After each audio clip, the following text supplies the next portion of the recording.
Hey my lovely friends, welcome back to my channel. I hope guys आप लोग अच्छे हो एंड हेल्दी हो। साथ में फिर से आ गए आप सबके लिए अनहेल्दी ऑब्जेक्शन के नेक्स्ट पार्ट लेके।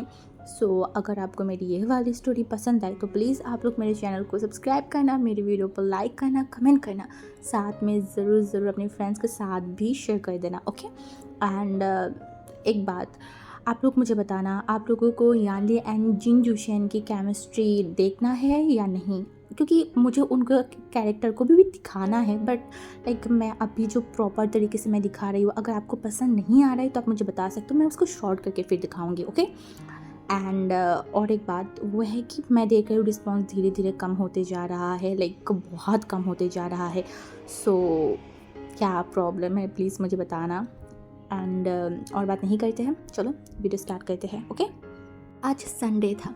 हाँ संडे, फिर भी क्या, बहुत लोग कहीं कहीं जा रहे होंगे, लाइक भागे दौड़ कर रहा होगा।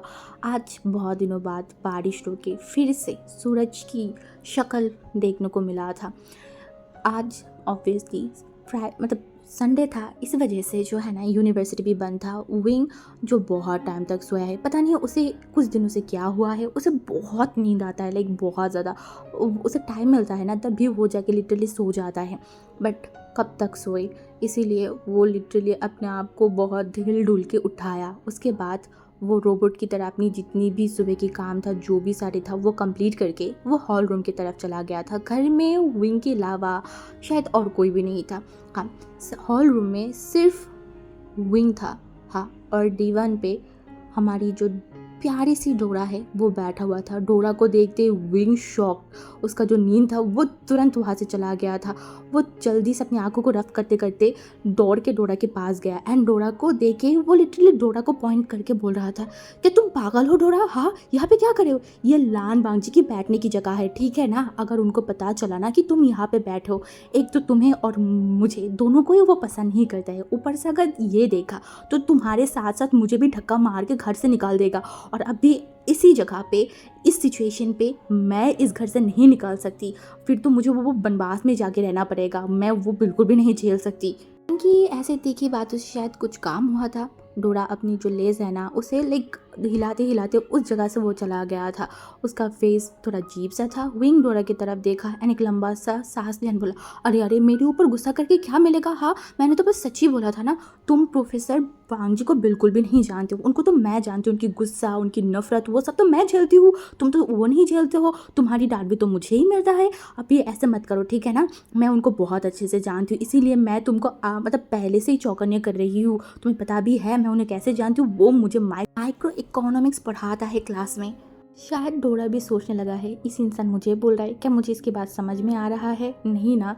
बट हमारी विंग, शायद उसका दिमाग ख़राब हो गया था, हो भी सकता है, जो भी हो। डोरा चुपचाप जाके दूसरी जगह पे बैठ गया था किचन काउंटर पे। विंग एक बार डोरा को देखा, उसके बाद वो आसपास देखा, ऊपर वांगजी के रूम की तरफ। आज वीकेंड है, फिर भी वांगजी सुबह सुबह घर से निकल गया है। स्ट्रेंज, गया कहाँ। ऐसे विंग को समझ नहीं आ रहा है कि वो क्यों वांगजी के बारे में सोच रहा है। यार उसका ये दिल और दिमाग सच में उसके कंट्रोल में नहीं है। कब क्या सोच रहा है, कब क्या कर रहा है, कब उसका दिमाग क्या चाहता है उसको खुद नहीं पता। हर बार वो वांगजी को लेके सोच में बैठ जाता है। जिस इंसान को वो पसंद नहीं करता, जिस इंसान के बारे में वो सोचना नहीं चाहता, बट उसका वो बेपरवाह बेहया दिल जो उसकी बातें नहीं सुनता है। कभी कभी विंग को बहुत गुस्सा भी आता है अपने दिल के ऊपर, लगता है कि खींच के बाहर निकाल के फेंक के मारे, या फिर अच्छे से साबुन से उसके रगड़ रगड़ के धोए एंड बोले कि ये लान वांगजी के बारे में सोचना मत। बट बेहया शेमलेस दिल मानता ही नहीं है, जैसे अभी भी नहीं मान रहा है। अभी भी वो फ्रस्ट्रेटेड है, बहुत फ्रस्ट्रेटेड है, फिर भी वो सोच रहा है वांगजी के बारे में। कभी कभी उसे अपनी ही सोच, साथ में वांगजी के ऊपर भी इरिटेशन, गुस्सा, सब कुछ फील होता है। हाँ, पता नहीं ये वांगजी उसके साथ ऐसा क्यों किया था उसके साथ। लाइक उसे फोर्स करके शादी करने की क्या ज़रूरत था। उससे एक बार पूछ भी तो सकता था, उससे एक बार बात भी तो कर सकता था, नहीं उठा के उसको शादी कर लिया। ऊपर से उसे ब्लैकमेल किया था। कितना बुरा और कितना गंदा इंसान है, और उस गंदे इंसान के बारे में वही सोच रहे। विंग शर्म करो तुम थोड़ा सा। से उल्टी सीधे बहुत सारी सोचते विंग को उस दिन रात की वांगजी को स्ट्रॉन्ग, हाँ वो बात याद आया जहाँ पे उसने बोला था बिल्कुल भी टेंशन मत करना, इस दुनिया को अपनी दोनों हाथों से मैं संभाल लूँगी, बट तुम्हारे ऊपर कोई की कलंक मैं नहीं आने दूँगी। कुछ कुछ तो था उस बातों में, नहीं पता क्या था। उस अल्फ़ा की वो स्ट्रॉन्ग बात, उस स्ट्रॉन्ग बात का मतलब या फिर उस बात का गहराई विंग अभी भी समझ नहीं पाया है। विंग को उस दिन फील हुआ था शायद उसका जन्म ही हुआ है, लाइक वांग जी का जन्म ही हुआ है कि वांग जी विंग को अपने दोनों हाथों से संभाल के रखे, अपने दिल के पास संभाल के रखे। क्या था उस बातों में, क्या था विंग को नहीं पता, बट उस दिन से उसके दिमाग कुछ कुछ और बोल रहा था, उसका दिल कुछ और बोल रहा था। एक उसे कभी कभी बहुत मन करता है अपनी आंखों को बंद करके उसे वांग जी की उस बातों का बिलीव करने का मन करता है। हाँ, चाहे वांग जी उसे ज़ोर ज़बरदस्ती शादी करे, बट वांग जी अपनी रिस्पॉन्सिबिलिटी से दूर भागने वाला इंसान वांग जी नहीं है। विंग जब ये सब सोच रहा था तभी फिर से उसने सोचा, नहीं, ये सब मैं बिलीव नहीं बिलीव कर सकती। चाहे हमारी रिलीजन इस चीज़ को मानता है, चाहे हमारे रिलीजन स्टेप ब्रदर को शादी एक्सेप्ट करता है, बट ये सोसाइटी इस चीज़ को अच्छी नज़र से नहीं देखता है। ऊपर से उसकी मम्मी, उसका बहन कोई भी विंग को एक्सेप्ट नहीं करेगा। उनकी ये कॉम्प्लिकेटेड रिश्ता ये कोई भी एक्सेप्ट नहीं करेगा। सब हंसेंगे, सब बातें सुनाएंगे। ये नहीं हो सकता। बट कभी कभी वो सोच में पड़ जाता है, वांग जी और उसका इस रिश्ते का क्या होगा? कि इनका कोई फ्यूचर है भी तो क्या है? कि सबसे फाइट करना पड़ेगा, दुनिया से फाइट करना पड़ेगा। कब तक करेगा? एक टाइम बाद सब इंसान थक जाएंगे। वांग जी थक जाएगा, विंग थक जाएगा। इससे अच्छा है कि पहले ही इस रिश्ते को ख़त्म किया जाए। बट कैसे करे कि वांग जी उसे अभी छोड़ेगा? पता नहीं उस इंसान के दिल और दिमाग में क्या चल रहा है। तभी लैंडलाइन पे कॉल आया। विंग थोड़ा सा हड़बड़ा गया था। इस टाइम पे लैंडलाइन पे किसने कॉल किया होगा? और जब लैंडलाइन पे कॉल आया इसका मतलब ये कॉल विंग के लिए है, बट इस टाइम पे विंग को किसने कॉल किया होगा? अपने लिप्स को बाइट करते करते फ़ोन के पास गया। वो अभी भी सोच में पड़ा हुआ है, उसे किसने कॉल किया है। वो फ़ोन को उठाते ही यानी जो लिटरली रोते हुए विंग को बोल रहा था, हाँ रो रहा था, बट वो बहुत खुश था। उसे बोला, विंग तुम जल्दी नर्सिंग होम आ जाओ, मम्मी तुम्हें देखना चाहता है। वो यानले की बातों से लिटरली विंग की आंखें बड़ी हो गया था। वो बिलीव ही नहीं कर पाया। उसे बोला, क्या बोला शीजिए? मम्मी मुझे देखना चाहता है, मम्मी मुझे ढूंढ रहा है। उसने बोला, हाँ मेरी आशियान, मम्मी तुम्हें ढूंढ रहा है, तुम आओगे तो देख पाओगे। अब विंग भी अपनी रोना कंट्रोल नहीं कर पाया। वो फूट के रोने लगे। हाँ शीजिए, हाँ मैं अभी आ रही हूँ, मुझे भी मम्मी को देखना है, मुझे भी मम्मी को हक करना है, मैं आ रही हूँ। विंग यानली से बात खत्म करते वो हड़बड़ा उठा था। वो जल्दी ऊपर गया, रेडी होने लगा था। उसकी मम्मी के ऑपरेशन होने के बहुत दिन बाद ही, मतलब कुछ टाइम बाद ही उसकी मम्मी की होश आ गया था, बट उनका बॉडी लिटरली बहुत वीक था। इसीलिए उन लोगों ने डिसाइड किया जब तक वो प्रॉपर तरीके से ठीक नहीं होगा तब तक वो अभी नहीं जाएगा हॉस्पिटल में। और आज शायद उसकी मम्मी एकदम ठीक हो गया है। विंग खुशी से उसे पागल फील हो रहा था। वो इतना खुश था, शायद उसका लाइफ फिर से पहले जैसा हो जाएगा, नॉर्मल सा लाइफ जिएगा उसकी मम्मी के साथ। विंग ये सब सोचते वो जल्दी से तैयार हुआ और दरवाज़ा लॉक करके वो दौड़ते चला गया था वांग जी के वो आलीशान घर से बाहर। हॉस्पिटल में उसकी मम्मी के रूम के पास आते ही उसका पैर थम गया था। वो क्लियरली उसकी मम्मी की वॉइस सुन पा रहा था। उसकी मम्मी बात कर रहा है कि कितने टाइम बाद उसकी मम्मी बात कर रहा है। हाँ, ये उसकी मम्मी की ये वॉइस है।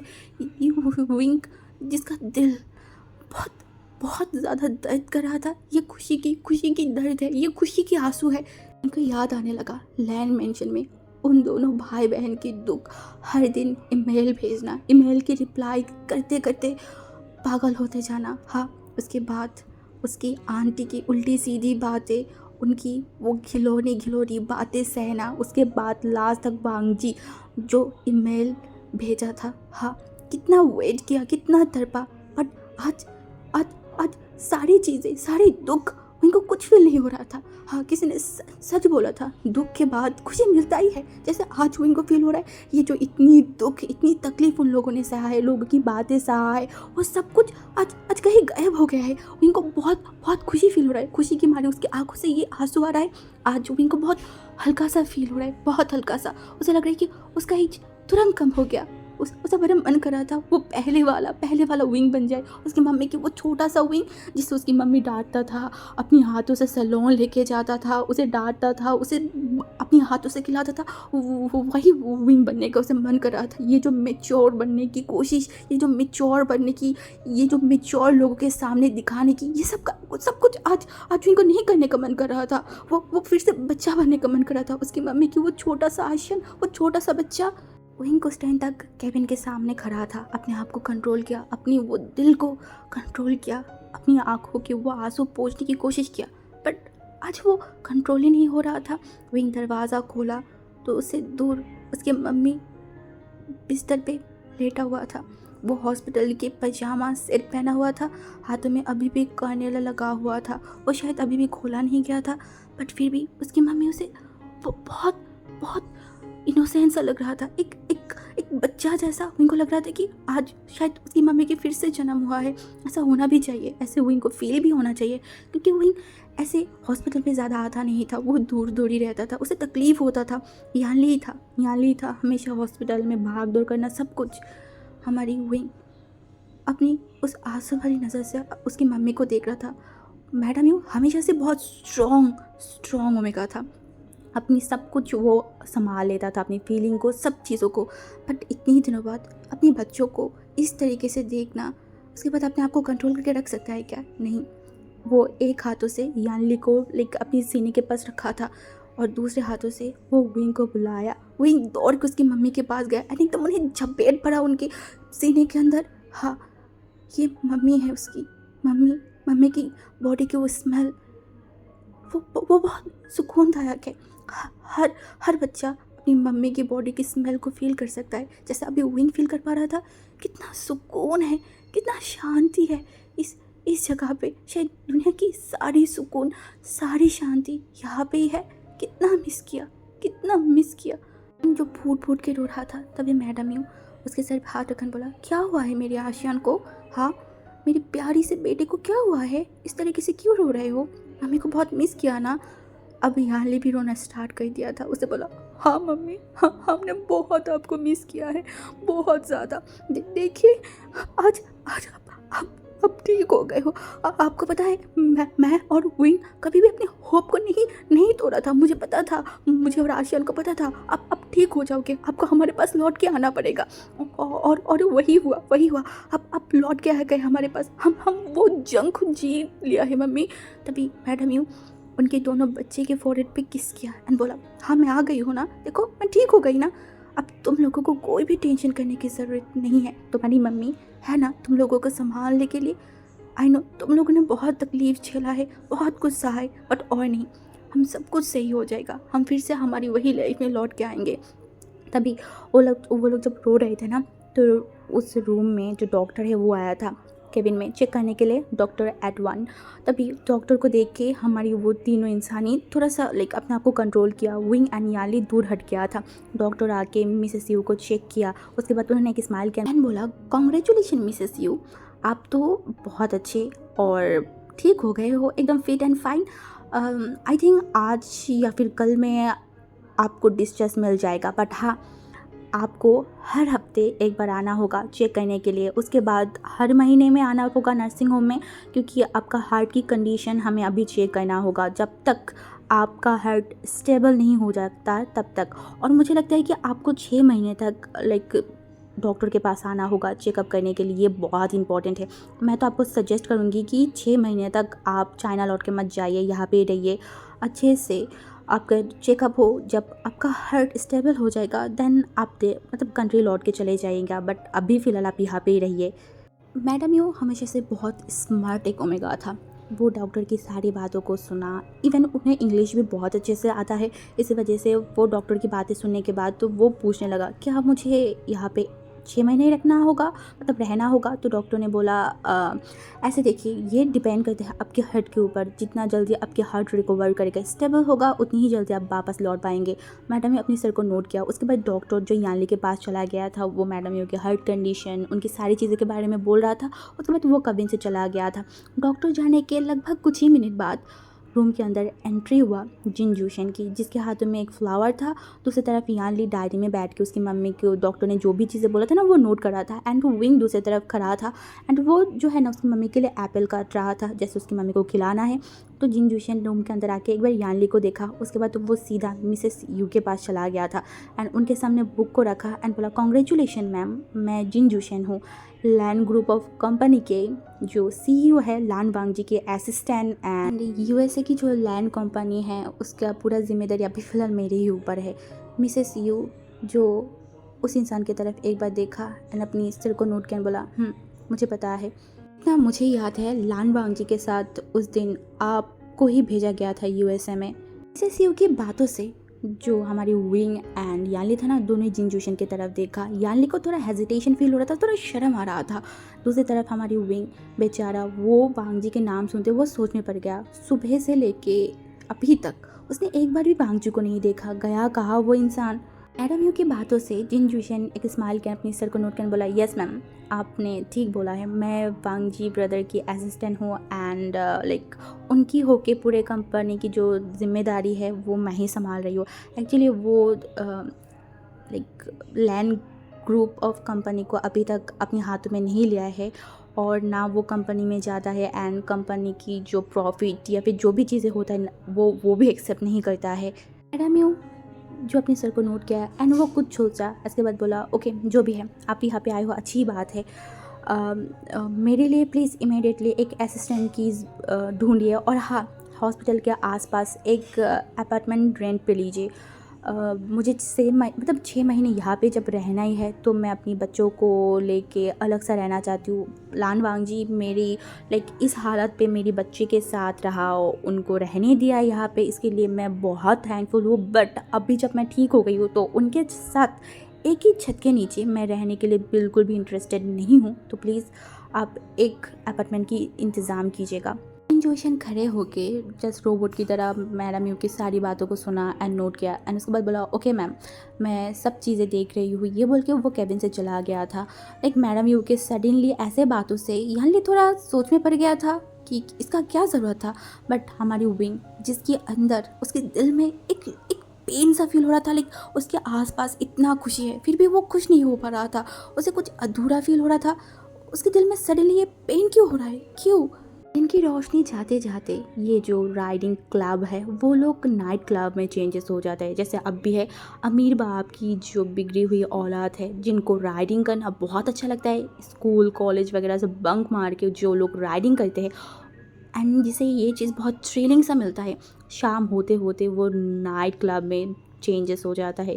जैसे ड्रिंक करना, पार्टी, नाच गाना, एकदम डीजे पार्टी होना, वो सब कुछ चल रहा था। अभी इस नाइट क्लब या फिर हम बोल सकते हैं कि राइडिंग क्लब पे चारों किनारे लाल नील येलो जितनी भी कलर की रोशनी था वो सारी जल रहा था, गाना चल रहा था, बहुत सारे लोग डांस कर रहे थे, नशा कर रहा था, ड्रिंक्स ले रहा था। तभी हमारी वांगजी जो भी इस क्लब की, ये राइडिंग क्लब की सुपरस्टार है, बट उसका एक चीज़ है कि वो कब आता है कब जाता है वो किसी को भी नहीं पता होता है। ज़्यादातर वो मैच ख़त्म करने के बाद चला जाता है, ऐसे नाइट क्लब में वो रहता नहीं है। बट आज वो यहाँ पे आया है कुछ रीज़न के कारण, साथ में वो शुयांग को लेके आया है।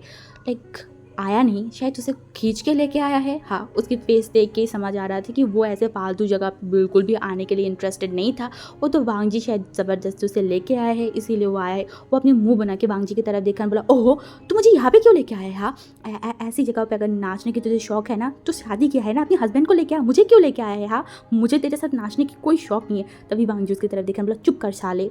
वांगजी शुयांग को चुप करवा के उसे खींचते हुए जो बार काउंटर है ना वहाँ पे लेके गया एंड उसके बाद दोनों ही कुर्सी में जाके बैठ गए थे। तभी वांगजी आसपास देखा एंड उसके बाद 2 विस्की ऑर्डर किया एंड हमारी वांगजी क्लब के हर एक सीसीटीवी कैमरा की तरफ देखा। उसके बाद वो ड्रिंक को हाथ में लिया एंड हमारी जो शुयांग है उसकी तरफ देखा एंड बोला, ब्रो अभी इस क्लब की जितनी भी सीसीटीवी कैमरा है सबको तुझे हैक करना होगा। वांगजी की बात सुन के शुयांग जो अपनी आँखों को छोटे छोटे करके उसकी तरफ देखा, बोला, वेट अभी तो फिर से कौन सा कांड करने वाला है, किसके साथ प्रॉब्लम क्रिएट करने वाला है?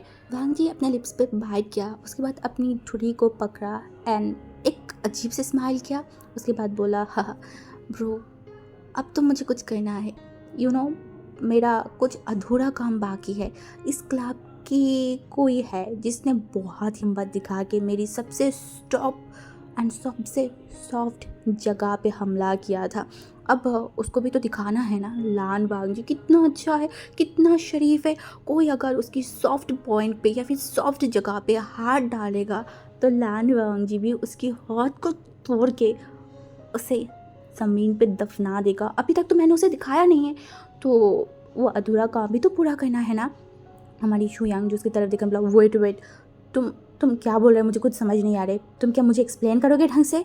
उनको वांग जी कुछ एक्सप्लेन करता या फिर कुछ बोलता, तभी उस क्लब की एक और मेंबर जैक्सन वहाँ पे आ गया था। जैक्सन वही है जिसे वांग जी शायद कुछ महीने पहले रोड में बहुत धोया था, बहुत पीटा था। हाँ, वही इंसान।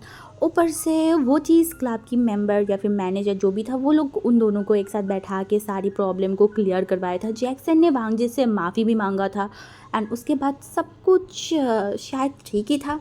हाँ, आई थिंक सो ठीक ही था वांग जी के हिसाब से। तभी जैक्सन जो कि वांग जी को देख के स्माइल किया एंड वांग जी के पास आके बैठा है, एक कुर्सी को लिया एंड साथ में एक बिस्की को भी ऑर्डर किया एंड स्माइल किया एंड बोला, अरे वांग जी ब्रो, आप यहाँ पे नाइट क्लब पे, वेल ऐसे तो आप नाइट क्लब पे रहते नहीं हो। आज सडनली वांग जी ने अपनी वही टेढ़ी स्माइल किया, अपने बालों को ठीक करते करते बोला, वो एक्चुअली मैं बहुत टाइम से सोच रही थी कि तुम लोगों के साथ थोड़ा बहुत ड्रिंक किया जाए। बहुत टाइम से ड्रिंक्स नहीं किया है, टाइम भी स्पेंड नहीं किया है, तो इसीलिए क्या मैंने अच्छा नहीं किया। जैक्सन ने बोला, oh that is great bro, let's enjoy. के साथ बैठ के वो भी ड्रिंक करने लगा था। पहले 1 पैक, 2 पैक, 3 पैक, उसके बाद कितनी, वो किसी को नहीं पता। बट हमारी वांग जी एंड जो शुयांग है वो भी ड्रिंक कर रहा था, बट जैक्सन का हालत तो लिटरली ख़राब हो गया था। वो आंखों में सब धुंधला देख रहा था, लिटरली वो वांग जी को 10-12 देख रहा था। तभी हमारी वांग जी जो जैक्सन की तरफ देखा, let's do a bike ride Jackson, I am sure इस बार तुम ही चैम्पियन बनोगे। जैक्सन जो अभी और एक हार्ड ड्रिंक्स ऑर्डर करने वाला था, वांग जी की बातें एंड वांग जी के ऑफर से जैक्सन, जो इसकी दिमाग अभी सही नहीं था, बट उसकी दिमाग में चैम्पियन होने की भूत जो सवार था, अभी वांग जी की ये बातें सुन के उसके अंदर से एक अलग ही जोश या फिर अलग ही चीज़ फील हुआ। हाँ, वो मन में सोच लिया, आज उसे कोई टिक्का नहीं दे सकता, वो तो जीत के रहेगा और वांग जी को दिखाएगा कि ये जैक्सन है कौन। एंड वांग जी के बोलने के साथ साथ वो तुरंत खड़ा हुआ एंड अपनी बाइक की चाबी को लिया एंड साथ में हेलमेट को लिया एंड वांग जी की तरफ देखकर बोला, हाँ लेट्स गो। वांग जी अपनी वही टेढ़ी स्माइल किया एंड बोला, ओह इतनी जल्दी। जैक्सन जो चला गया था, वांग जी भी उसके पीछे पीछे हेलमेट को लेके जा रहा था। तभी शुयांग उसके कंधे को पकड़ा एंड बोला, तू क्या पागल हो गया है? हाँ, वो लिटरली पूरा का पूरा ड्रंक है, वो अगर बाइक स्टार्ट भी करेगा ना तो मुझे नहीं लगता कि वो बाइक चला पाएगा। कुछ टाइम आगे जाएगा तो एक्सीडेंट हो जाएगा। वांग जी अपनी वही शैतान वाला स्माइल किया एंड बोला, ब्रो मैं तो वही चाहती हूँ, वो मर जाए, अब चल। शुयांग जो उसकी तरफ देखा बोला, तू पागल हो गया है, तू खुद भी ड्रंक है, तो क्या कर रहा है वांग जी? वांग जी जिसकी तरफ देखा और बोला, मुझे अपने ऊपर कंट्रोल है शुयांग, तो चल। अभी वो लोग अपनी वही जानी पहचानी रेसिंग मैच की उस रोड में पहुंच गए थे। दोनों ही बाइक को स्टार्ट किया। आसपास उतना रोशनी भी नहीं था एंड उतना अंधेरा भी नहीं था। सोडियम की जो रोशनी है उससे रोड थोड़ी बहुत दिखाई दे रहा था। जैक्सन की सर पे तो चैंपियन होने की भूत सवार था, उसे बस ये दिखाना था कि जैक्सन है क्या चीज़। हमारी वांग जी पहले बहुत धीमे से ही बाइक स्टार्ट किया। जैक्सन जो पहले ही बहुत ज़ोर से बाइक को स्टार्ट किया था एंड वो कुछ ही मिनट पे बहुत दूर पे चला गया था। दूसरी तरफ हमारी शुयांग अपनी स्लाइवो को निकला एंड मन में बोला, ओ माय गॉड, ये आज नहीं तो मरेगा या फिर मरने को बहुत नज़दीक से देख के आएगा। किस पागल ने बोला था इस वांग जी जैसे इंसान से पंगा लेने को? अब नहीं तो मरेगा या नहीं तो हाथ पैर तोड़ेगा, पता नहीं क्या होगा, हुज़ नो। हमारी वांग जी भी ऑब्वियसली ड्रंक था। वो कुछ टाइम कुछ दूर आगे जाते ही वो धड़ाम से बाइक से गिर गया था एंड तो वो उसी रोड में गिरा पड़ा था। एंड हमारी जो शुयांग वो वांग जी को गिरते देख के वो तुरंत दौड़ के वांग जी के पास आया एंड बोला, अरे ओके ब्रो, तो ऐसा क्यों किया? वो लड़का बहुत बहुत डेंजरस तरीके से इंजर्ड होगा वांग जी हंसा और फूट फूट के हंसने लगा। वांग जी की ऐसे शैतानी हंसी से लिटरली शुयांग का हाथ पैर शेक करने लगा था। वांग जी को चोट पहुंचा है बट फिर भी वो हंस रहा था। ये हंसी कोई नॉर्मल हंसी नहीं है। अगर कोई देखेगा तो उसका रूह तक काँप उठेगा। जी अपने ऊपर से वो बाइक को हटा के वो बैठा एंड बोला, उस बॉस्टर्ड, उस कमीने ने बीच सड़क पे मेरी विंग के ऊपर अटैक किया था। मेरे मेरे ऊपर गुस्सा, मेरे ऊपर जिद होके वो विंग के ऊपर चाकू चलाया था। हाँ, इवन अगर उस दिन मैं ठीक समय से नहीं पहुंचती, ना जाने उस दिन मेरा विंग का क्या होता। अगर विंग को कुछ होता तो मैं ज़िंदा रहती नहीं। उसने बहुत बड़ा हिम्मत किया था मेरी विंग के ऊपर हमला करके। अगर मेरे ऊपर गुस्सा था, ज़िद मेरे ऊपर था, तो मेरे ऊपर दिखाना चाहिए था, ना कि मेरे सॉफ्ट कॉर्नर, मेरे सबसे बड़ा कमज़ोरी के ऊपर। एंड ऐसे भी मैंने क्या है, मैंने कुछ नहीं किया है। वो खुद बाइक रेसिंग करना चाहता था। अब अगर वो अच्छे से बच जाए तो ठीक है, और अगर मर जाए तो सोचेंगे उसकी जो चैम्पियन होने का नशा था वही उसे निकल दिया है। ये बोल के वो फिर से हंसने लगा, फूट के हंसने लगा। लाइक वांगी को रत्ती भर भी रिग्रेट नहीं हो रहा था कि उसके कारण किसी का जान जा सकता है। नहीं, उसे रिग्रेट फील नहीं हो रहा था, उल्टा उसे सुकून मिल रहा था, सुकून। उस दिन उसका विंग कितना डर गया था, उसकी आंखों में कितना डर था। वो मरने से थोड़ा सा ही नज़दीक था, कुछ भी हो सकता था। तो जैक्सन को वो क्यों छोड़े। हाँ, उस दिन विंग का भी मरना और जीने के 1% चांस था। आज भी जैक्सन का भी मरना और बचने के बीच में 1% चांस है। उस दिन विंग का लक अच्छा था, वो बच गया। अब आज देखेंगे जैक्सन की लाइफ या फिर जैक्सन की लक अच्छा है या नहीं। अगर अच्छा हुआ तो बच जाएगा, और अगर अच्छा नहीं हुआ तो बाय बाय टाटा, खेल खत्म। विंग को आज घर पहुंचते पहुंचते शाम से रात हो गया था। हाँ, विंग जो यानली था वो हॉस्पिटल में ही रहेगा। विंग भी चाहता था उसकी मम्मी के साथ रहना, बट यानली ने उसे फोर्सफुली घर पे भेजा था। उसे बोला था, अरे एक रात की तो बात है ना, उसके बाद तो हम एक साथ ही रहेंगे, हमारी मतलब सारी दुख दर्द ख़त्म हो जाएगा। तो आज एक दिन जस्ट थोड़ा सा प्रॉब्लम होगा या फिर जो भी होगा, तुम बस घर पे रह लो। तो विंग भी उसकी बहन की बात मान के घर पे आ गया था। विंग का मन आज बहुत अच्छा था, और वो घर पे आके जो पासवर्ड दे के वो एंट्री किया घर के अंदर, एंड वो अंदर ही जाने वाला था। तभी हॉल रूम में काउच में वो वांगजी को बैठे हुए देखा, एंड वो थहम गया था। यही तो वो इंसान है, लाइक पूरे दिन इतनी खुशी में भी, जिसके बाद तो विंग के दिमाग में बार बार आ रहा था, जो बार बार सोच रहा था, ये इंसान कहाँ है ये इंसान। अनजाने में जाने में जो भी हो, बट विंग का दिल कहीं ना कहीं उसे बार बार इस इंसान के बात याद दिलाता था। उसका दिमाग उसे रिमाइंड करवाता था कि वांगजी कहाँ है। यही तो है, उसके सामने बैठा हुआ है काउच पे। वांगजी काउच के ऊपर अपनी पूरे बॉडी को रखा, एंड सामने जो टेबल था ना उसके ऊपर अपने दोनों पैरों को उठा के बैठा हुआ था। लाइक उसके आंखों में कुछ तो था, एक अजीब सा ही नशा था, जिस नशे भरी आंखों से वो विंग को देख रहा था। वांगजी के जो फेस था ना वहाँ पे विंग देखा, उसके बाद वो वांगजी को देखने लगा। वांगजी आज एक शॉर्ट पैंट पहना हुआ था, एंड उसका पैर जो विंग ने देखा, एंड वो देख के विंग लिटरली हिल गया था। हाँ, क्योंकि वांगजी के पैरों से खून निकल रहा था। उसकी हालत बहुत गंदा था, बहुत ज़्यादा, लाइक बहुत ज़ख्मी हो गया था। इतनी ज़ख्मी पैरों से, लाइक इतनी दर्द में भी ये इंसान इतना शांत तरीके से कैसे बैठा हुआ है कि कैसे। हमारी विंग जब वांगजी को इस तरीके से देख रहा था ना, तभी वांगजी एक स्माइल किया एंड विंग की तरफ देखा, बोला, मैं कब से तेरे लिए वेट कर रही थी, इतना लेट क्यों हुआ। हाँ, इतनी दर्द में भी मैं तेरे लिए वेट कर रही थी, और तू हमेशा लेट हो जाता है, थोड़ा जल्दी नहीं आ सकता। विंग जो वांगजी की तरफ देखा, वांगजी ने बोला, जल्दी आ, ट्रीट कर दे। हमारी विंग जो वांगजी के आंखों की तरफ देखा, उसके बाद एक लंबा सा ब्रीथ लिया एंड थोड़ा आगे गया एंड बोला, मैं 100% श्योर हूँ आप बाइक से गिरा है ना। वांगजी अपने बालों को रफ करते करते बोला, तो एकदम सही पकड़ा है। हमारी विंग वांगजी की तरफ देखा एंड एक लंबा सा ब्रीथ लिया एंड बोला, फर्स्ट एड बॉक्स कहाँ है। वांगजी अपने हाथों से इशारा किया उसके रूम की तरफ। विंग खड़ा हुआ एंड बोला, आप रहिए, मैं लेके आती हूँ।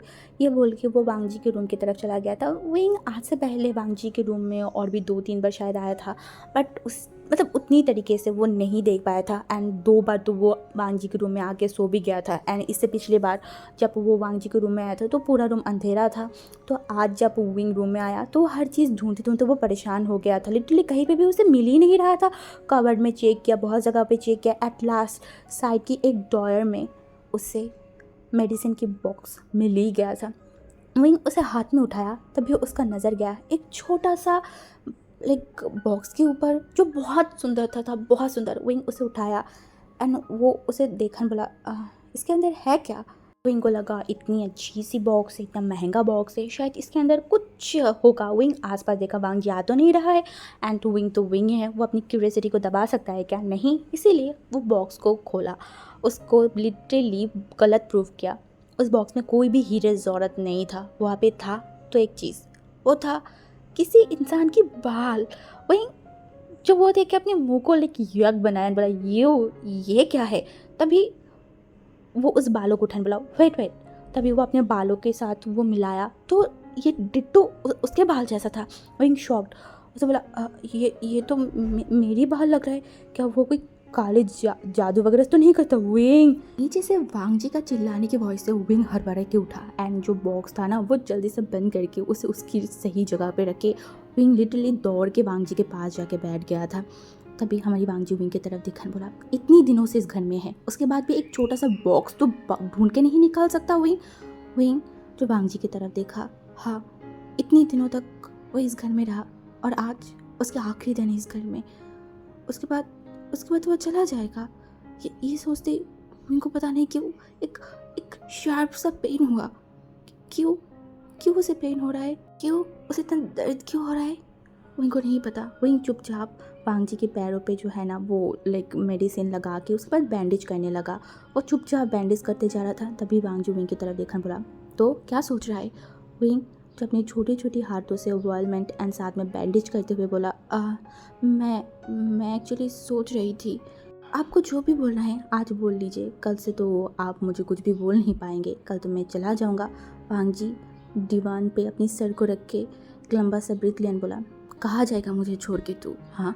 विंग सीरियस होके विंग वांग जी के फेस की तरफ देखा, उसके बाद बोला, मैं कल चला जाऊँगा। मम्मी तो ठीक हो गया है, तो मम्मी ने हमारे लिए सैन फ्रांसिस्को में एक अपार्टमेंट रेंट पे लिया है। मुझे लिटरली खड़ा हुआ एंड विंग की जो फेस है उसे एकदम कस के पकड़ा एंड वो गुस्से में विंग की तरफ देखा। वो इतना गुस्से में था, वो विंग की लिटरली गालों को एकदम बहुत ज़ोर से पकड़ा था। अभी तक वांग जी शांत था, बट कुछ ही सेकंड में वांग जी का आपा वो खो बैठा। विंग को लग रहा था कि उसका जो फेस की हड्डी है वो टूट ही जाएगा। वो दर्द के मारे अपनी आंखों से आंसू आने स्टार्ट किया था। वो क्लियरली बोल भी नहीं पा रहा था, फिर भी उसने बोला, मुझे दर्द हो रही है, छोड़िए मुझे। वांग जी उसे नहीं छोड़ा, उल्टा उसे एकदम अपने पास खींचा। उसके बाद बोला, तुझे पता भी है मेरे लाइफ की सबसे बड़ी गलती क्या है? मेरी लाइफ की सबसे बड़ी गलती है तुझसे प्यार करना। हाँ, तुझसे प्यार करना। जब से मैं तुझसे प्यार कर रही हूँ तब से मैं तड़पते जा रही हूँ, दिन ब दिन मैं तड़पते हुए जी रही हूँ। हाँ, उन्हें मुझे पागल बना के छोड़ा है, मुझे पागल कर दिया है, मुझे ऑब्सेस्ड कर दिया है। अब तो मुझे छोड़ के चला जाएगा। हाँ, मुझे छोड़ के चला जाएगा। ये बोल के वो टेबल पे बहुत ज़ोर से लात मारा एंड वो एकदम उल्टा होके गिरा। इससे उसका जो कांच था ना वो लिटरली टूट के फ्लोर पे बिखर गया था। तभी हमारी वांग जी गुस्से में विंग की तरफ देखा एंड उसके पैरों में विंग ने जो बैंडेज वगैरह किया था ना वो एकदम खींच के उसको निकाल दिया। विंग जो हड़बड़ा गया एंड बोला, अब ये क्या करे? आपको तकलीफ होगा, वहाँ से खून निकलेगा, प्लीज़ ऐसे मत कीजिए, खून निकलेगा। बट वांग जी ने विंग की कोई भी बात को नहीं सुना। वो लिटरली उस बैंडेज को खोला, उसके बाद वो विंग को धक्के मार के लिटरली घर के बाहर चला गया था। हमारी विंग जो धड़ाम से फ्लोर पे बैठ गया, वो इतना शॉक्ड, लाइक वांग जी अभी क्या बोल के गया है? हाँ, वो विंग से प्यार करता है? कब कैसे हुआ? हाँ, क्या उसने सही सुना था? वो दो आंखें जो हमेशा विंग को यही चाहता था, वो विंग गलत नहीं समझता था, वो सही समझता था। वांग जी से प्यार करता है या फिर विंग का गलती है? विंग को कुछ समझ नहीं आ रहा था। उसका सर चकरा रहा था, ऊपर से उसे बहुत पेन हो रहा था, बहुत ज़्यादा। किसके लिए? लान वांग जी के लिए, उसके लिए, या फिर इस सिचुएशन के लिए? क्या करेगा वो? नहीं। अब क्या होगा? वो उसे क्या करना चाहिए? तो आज यहाँ पे हमारी स्टोरी को हम ख़त्म करते हैं। अब देखते हैं मैडम युआन वांग जी के बीच की वॉर एंड यहाँ पे कौन जीतेगा और क्या वांग जी विंग को अपने से दूर जाने भी देगा या नहीं, ये तो आगे बाद में हम देखेंगे। तो चलो आज के लिए बाय बाय।